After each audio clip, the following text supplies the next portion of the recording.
السلام عليكم ورحمة الله وبركاته كسو دوادا راديها جالية صوماليدا واد كدغيستان موجدا بقولية شان دبيع حل مقالة سان كلاود قبل كان مينيسوتا دغيستياشيدا كلنا waxaanu la socontiin doonaa inay raadiyaha ka dhageysan karaan bartayada online-ka oo linkigeedu yahay KBSC ama aanu ku lifaaqi doono fiidiyogan haddii ilaahay mo waxaan ugu bishaaraynaynaa dadka Soomaalida barnaamijka tala celin oo aad uga barateen raadiyaha jaaliyada Soomaalida oo inoo soo jeediyay Cabdiraxmaan Furre in uu isagoo maqal iyo muuqaal aad ka daawan doontaan bartayada YouTube-ka iyo bartayada Facebook-ka haddii ilaahay mo barnaamijkan waxa idin daadahayn doona aniga oo Axmed Laari barnaamijkan waxa la yiraahdaa dadkeena uu ku cusub yahay caawa waa barnaamij la yiraahdo ila tali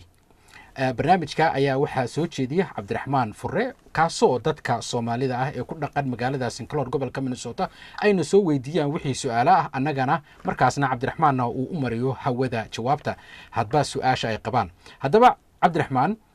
caawa su'aasheeda waxay ka timid iyadoo gabar la yiraahdo Hodan ayay ka timid gabadhaasi waxay leedahay waan idin salaamay Furre iyo Laari waxaan ka mid ahay dhageystayaasha ku xiran barnaamijka tala celin salaan kadib waxaan doonayaa inaad tala wanaagsan iga soo siisaan arrin in muddo ah i wareerinaysay waxay leedahay gabar aanu saaxiibana ayaa waxay leedahay ayaa waxay bilowday in ay isticmaasho waxyaalaha ay dumarka isku qurxiyaan ama ay isku cadeeyaan gabadhiina waxa ay bedeshay midabkeeda waxaa bilowday bay tiri dhalinyarada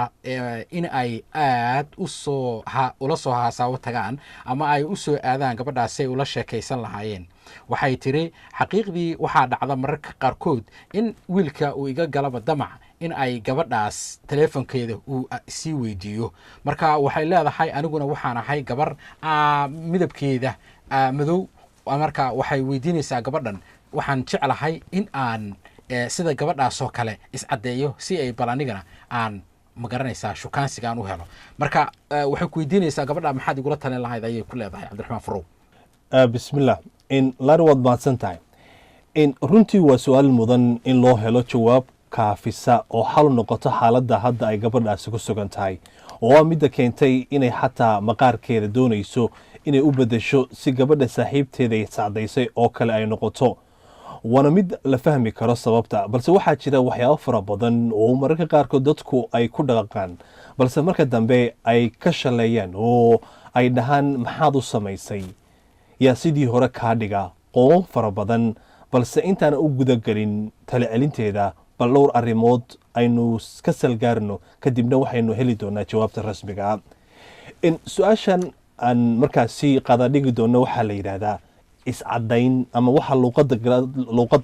qalaad ama afafka kale lagu yiraahdo whitening waa maxay iscadayn haddaba iscadayntu waa in qofku uu iska bedelo kalarka ama maqaarka alle uu u uumay ama alle uu hiba ahaan u siiyey oo uu ku bedelo mid macmil ah oo uu suuqa soo iibsado oo u baahan shaqo maalin kasta laga doonayo oo haddii uusan sidaas samayn ay ku dhici karto meel cidla tusaale ahaan dadku waxay ku wareeraan qofkan macas yahay mise waa madow yahay taasoo macnaheedu tahay madowgii rasmiga ahaa ee quruxda badnaa qofkaasi uu ka soo tagaa caddaankii iyo casaankii uu raadinayana ma gaaro oo jirkiisu wuxuu noqdaa sida haramacaddaha oo kale qayb baa cas qayb baa cad qayb baa casaan xigeen ah qayb baa madow oo meel kasta laga arki karo sababtoo ah waxaa la yidhaahdaa madowga iyo caddaanku waa laba kalar oo sinaba aan isku qaban karaynin oo kaafiya kala dheeriya oo kala duwan oo qof kasta uu arki karo haddaba qofkaasi Soomaalidu kolba magac bay ugu yeeraan Soomaalida qaar baa waxay qofkaasi ugu yeeraan korka kafaanto gudahana ka Coca-Cola oo markaasi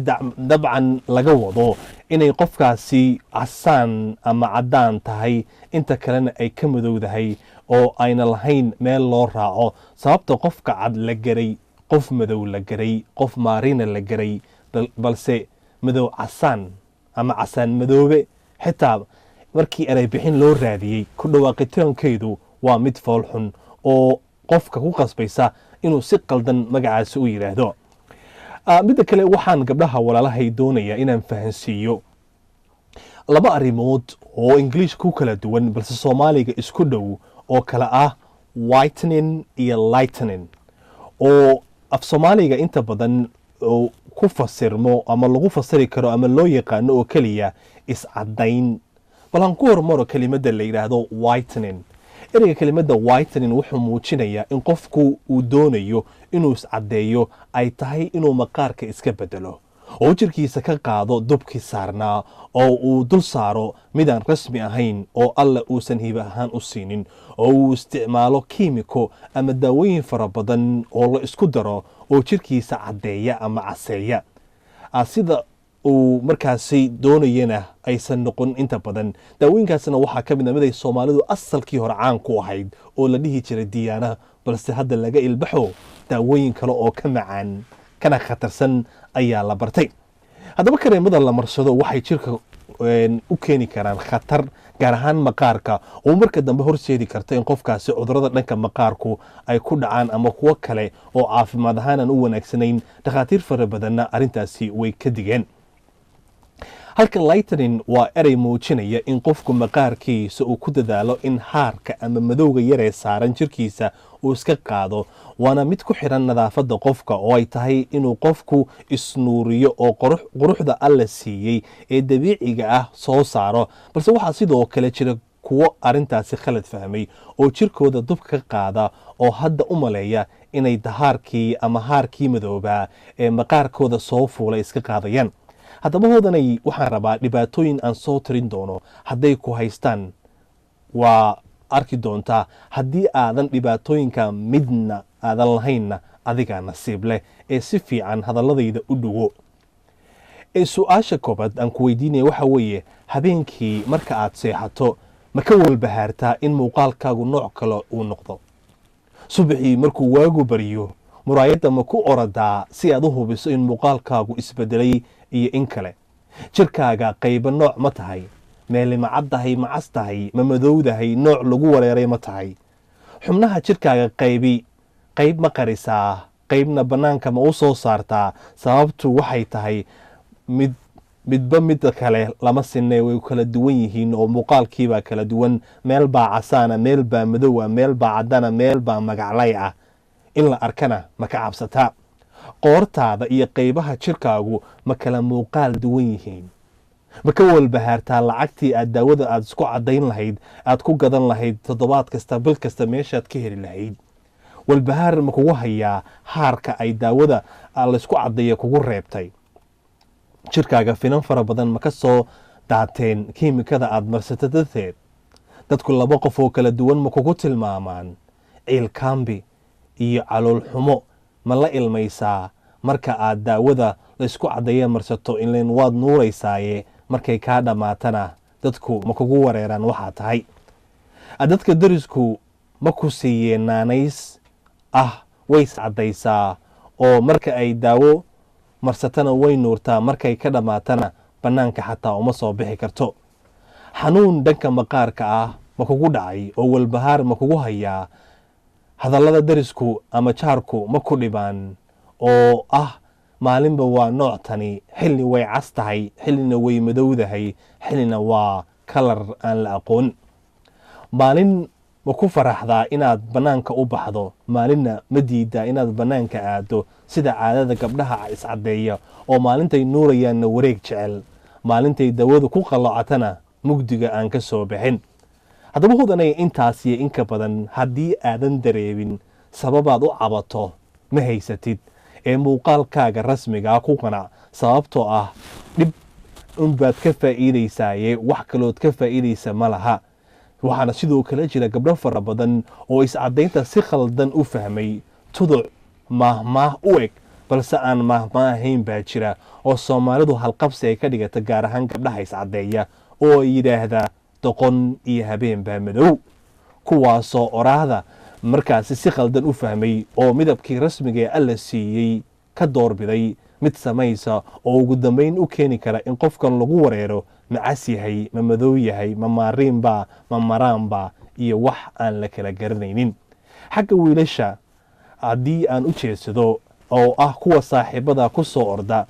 oo kaa doorbiday iyaga, waxba qalbigayuusan kuu jabin, kuwaasi waa dabeendhaan raacday. kolba tii iscadaysa baatooda oo markay arkaan tii hore mid ka khatarsan bay daba ordaan ooy daba ordaan kadibna ay raadiyaan tii horena meel cidla ayay uga soo tagaan. kuwaasi naf male, duulduul wayna duulduul badan yihiinoo shukaansina rasmi kama aha, gurdoonna ma aha.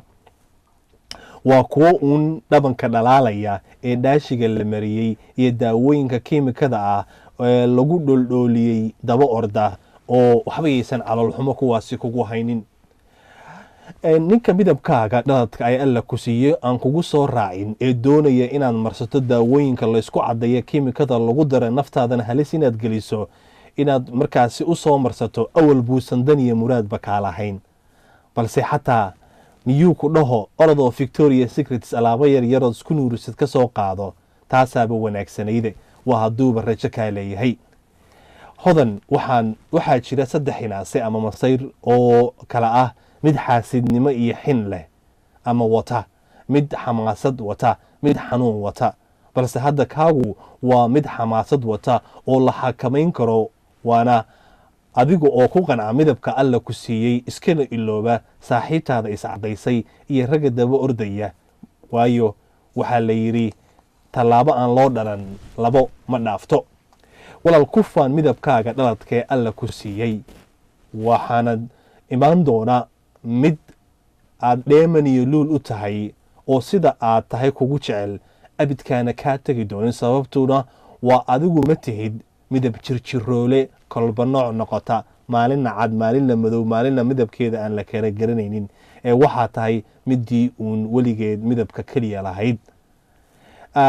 maalinta kale waxaa markaasi sidoo kale muhiima oo aad noqotaa qof abid midabkeeda ku ekaata rasmiga ah. sababtuna waa sababta keeni doonta in wiilka ku jeclaada uu abid kula joogo, oo haddii aadan midabkaagada badashid rag fara badan waad ku soo jiidan kartaa, balse xisaabta ku darso maalinba mid baa ku soo daba ordi doona, kaana sii gudbi doona marka ay soo baxda dawo ka cusub dawadii aad adigu marsan jirtay ama ka khatarsan, taas buu kaa raaci doonaa. oo waxay Soomaalidu tiraahdaa reer magaal waxaa ugu qurxoon ninkii hadda soo jartay. taa macnaheedu waxa weeye gabadha soo marsata daawadii ugu dambeysay adigana way kaa qurux badan tahay, kii shalay kugu soo raacay daawo marsigana taas ayuu kaa raaci doonaa. markaa sidaa daraaddeed ha noqonin gabar daawo intay jirkeeda mariso walbahaar joogto ah oo nafsi ahaanteeda xataa garan weysa kalarka ay tahay. sidoo kale waxaa jira baqashu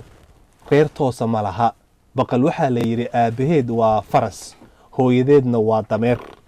qoyska fardahana lama jirto, qoyska dameerahana lama jirto, ee waa gooni istaag. haddaba ma doonaysaa inaad noqotid baqal aan dameerna ahayn, farasna ahayn? taas waxay la macno tahay adigoo midabkii alla ku siiyey iska bedela, adigoo ku raadinaya inaad wiil uun uu ku soo jeclaado ama ay dhalinyar fara badan kuu soo haasaawo tagto. sinji waa maguuraan, midabkaaga wax kugu dhaama male. gunaanadkii taladeedu waxa weeye be who you are, ku faraxsanow kuna faan qofka aad tahay, muuqaalka iyo midabka wanaagsan ee alla ku siiyey. iskana ilow dhalandhoolka iyo dhaldhalaalka jabaan ee dhowrka maalmood ee inta la iscadeeyo laysku qaato inaad tahay qof cas ama qof caddaan ah, balse ugu dambayn qoomamo iyo midab laabo ku soo gabagabooba. haddaba hodanay, talada waxay tahay midabkaaga aad tahay waa dheeman iyo luul, dhaqan hooyo iyo wanaag alla kugu abuuray. kii kugu soo raaci waayo muuqaalka aad tahay awal buunsan dan iyo muraad kaa lahayne waxaad tidhaahdaa John Hiderow. aad iyo aad ayaad u mahadsan tahay cabdiraxmaan fure, tala celinta dheer oo aad u soo jeedisay gabadha su-aashana soo weydiisay.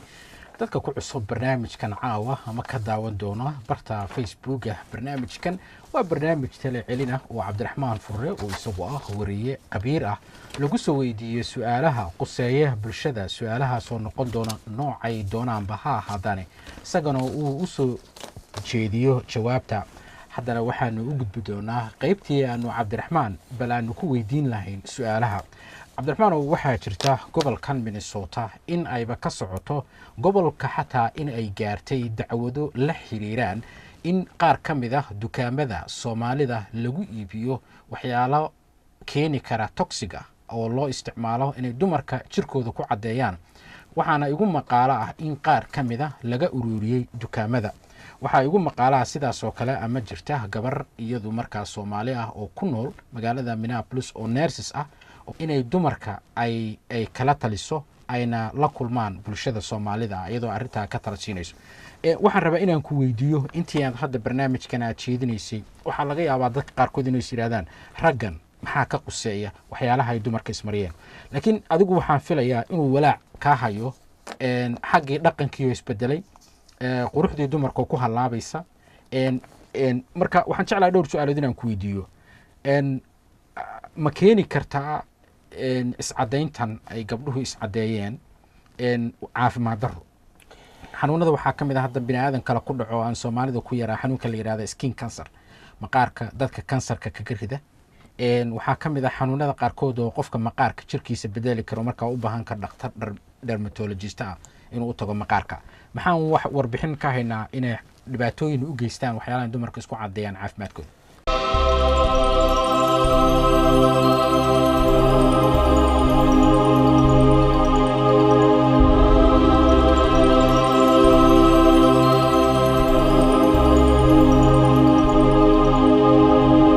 السلام عليكم ورحمة الله وبركاته. waxaa la ogeysiinayaa dhammaan dadweynaha Soomaaliyeed ee jecel barashada luqadda afka Ingiriisiga in Aflax Online uu bilaabay barnaamij dhammaystiran oo aad casharada ku heli doontiin nidaamka online-ka. Aflax Online oo ardayda u bara afka Ingiriisiga si fudud ayaa dadka mashquulka ama qofka shaqeeya waxa uu ka haqabtiri doonaa barashada afka Ingiriisiga iyadoo casharkaaga aad ku heli doonto adoo jooga gurigaaga, goobtaada shaqada ama safar ku ah wadada. waxaad ku heli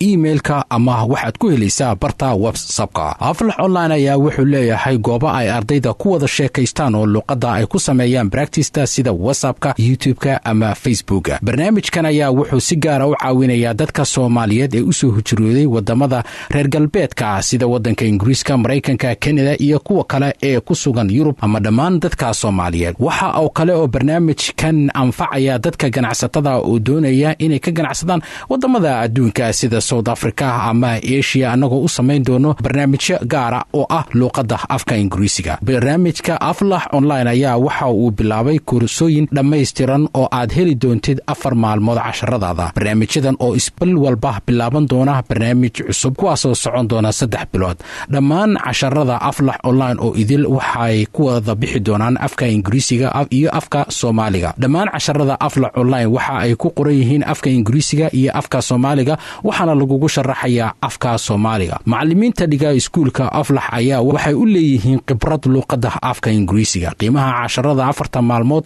ayaa waxa uu noqon doonaa $40 halka 2 maalmood uu noqon doona $20. haddii aad doonaysid fadlan la soo xiriir maamulka Aflax Online adigoo nagala soo xiriiraya barteeda emailka ama nambarka yaga. waa Aflax Online oo idin leh ku soo dhawaada waxbarashada qarniga cusub waxna baro adigo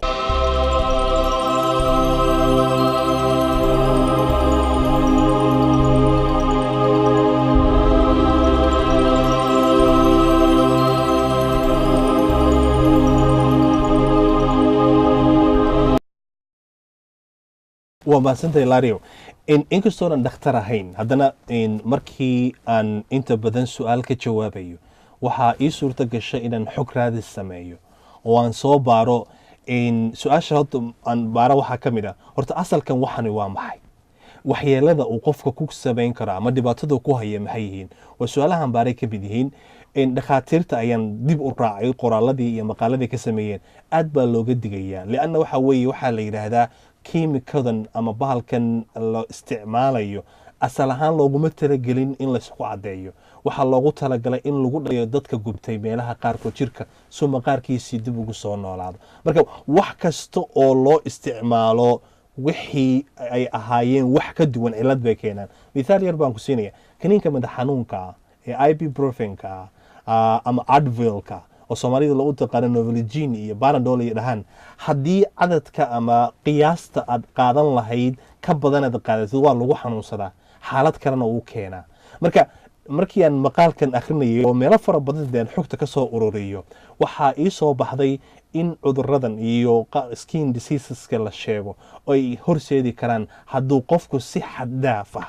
uu isticmaalo awalba wuxuu isticmaalayay si khaldan waxaa jirta waxa la yidhahdaa abuse substances waxa la yidhahda jira oo macnaheedu tahay daawada oo si khaldan loo isticmaalo loo adeegsado marka waxani waa daawo loogu talagalay hab iyo nidaam ka duwan qofkii daawooyinkii bay soo qaadad waxaa ka mid ah nooc waxaan ku jiray markaan baaritaanka samaynayay soomaalidu ay samaysato macmila macmilka waxaan ka wadaa adduunka wax kasta waa la soo qiimeeya laakiin noocan waxaan ka wadaa macmilka ah iyagu balaayay isku dareen markay balaayada isku dareen waxaa badatay quwaddii waxaas marka wixii hadduusan ahayn wax cilmiyeysan oo laisku darayna halista ka imaan karta way dhici kartaa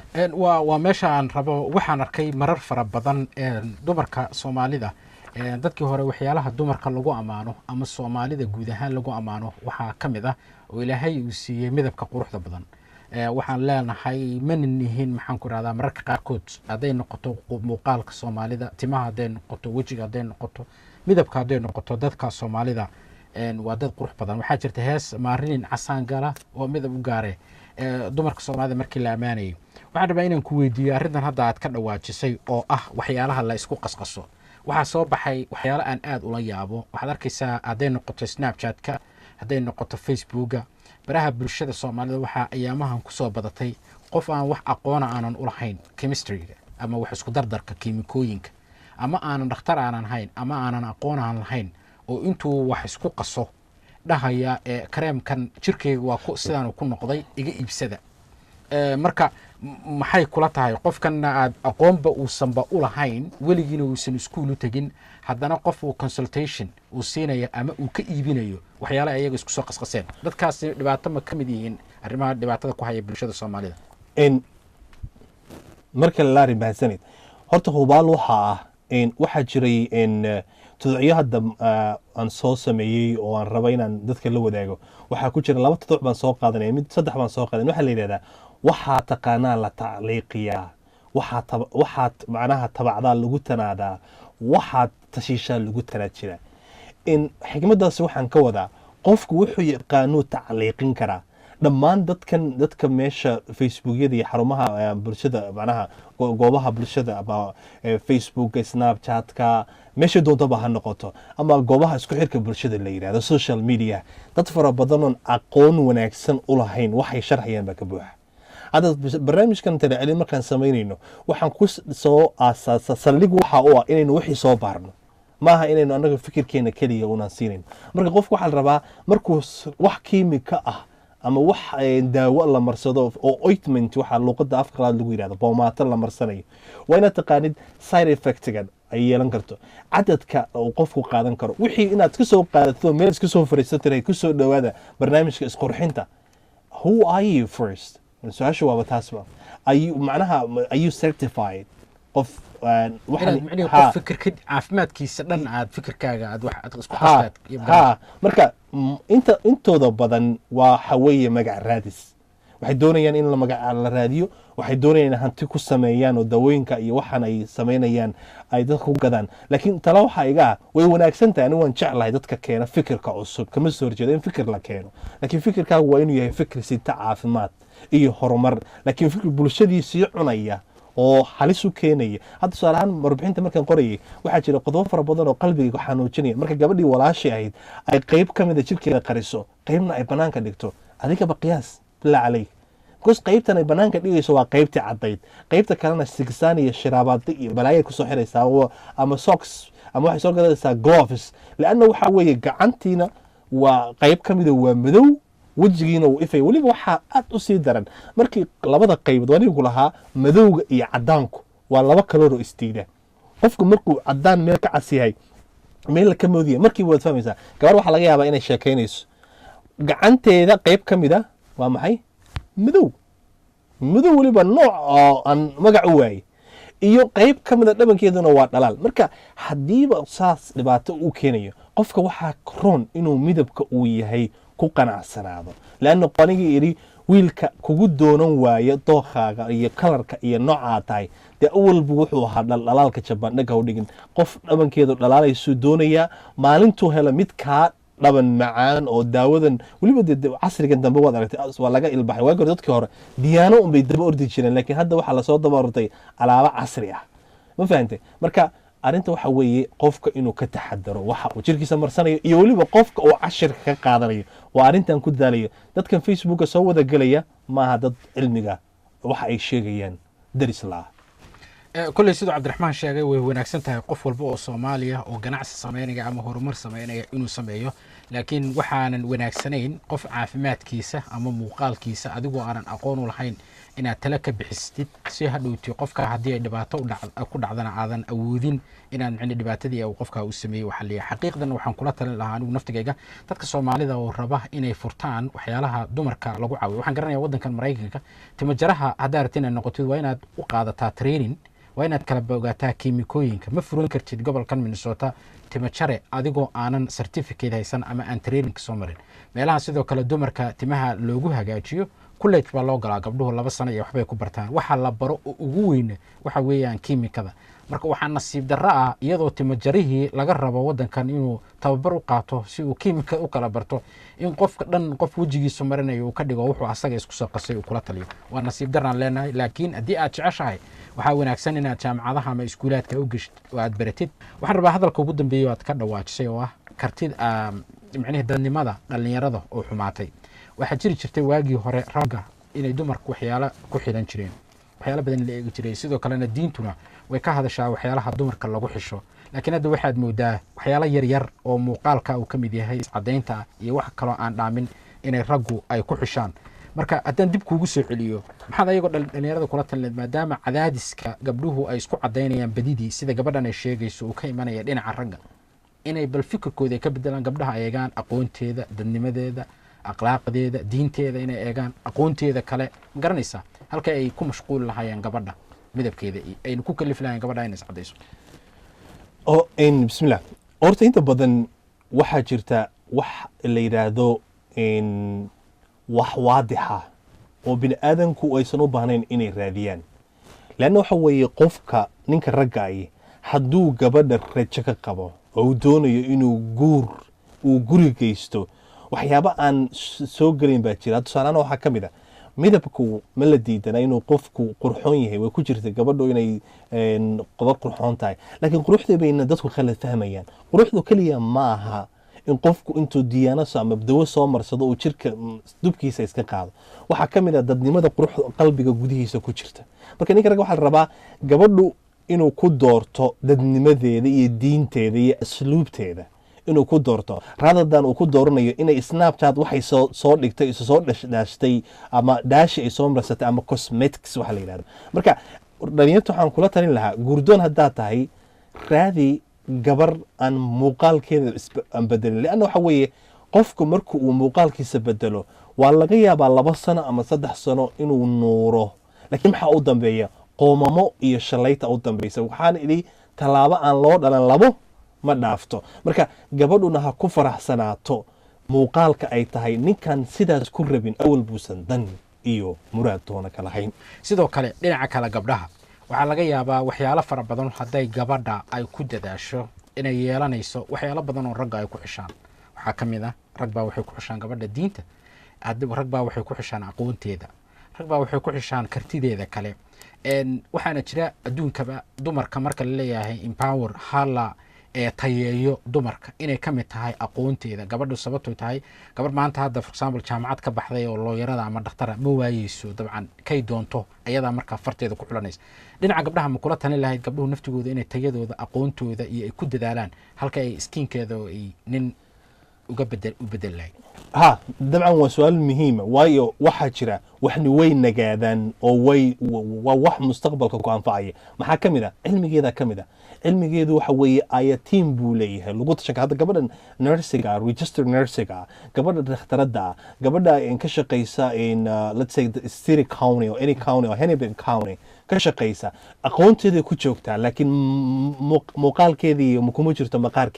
maqaarkeedu wuu isbedeli karaa laakiin cilmigeedu abid isma bedeli karo marka waa talo wanaagsan oo gabdhayahow intaad muuqaalkiina ama macnaha maqaarkiina iska bedeshaan intii aad nin ku raadin lahaydeen ku raadiya cilmigiina iyo aqoontiina iyo kartidiina iyo sharaf aad iyo aad ayaad u mahadsantahay waqtiga oo nagu dhacay awgeed barnaamijka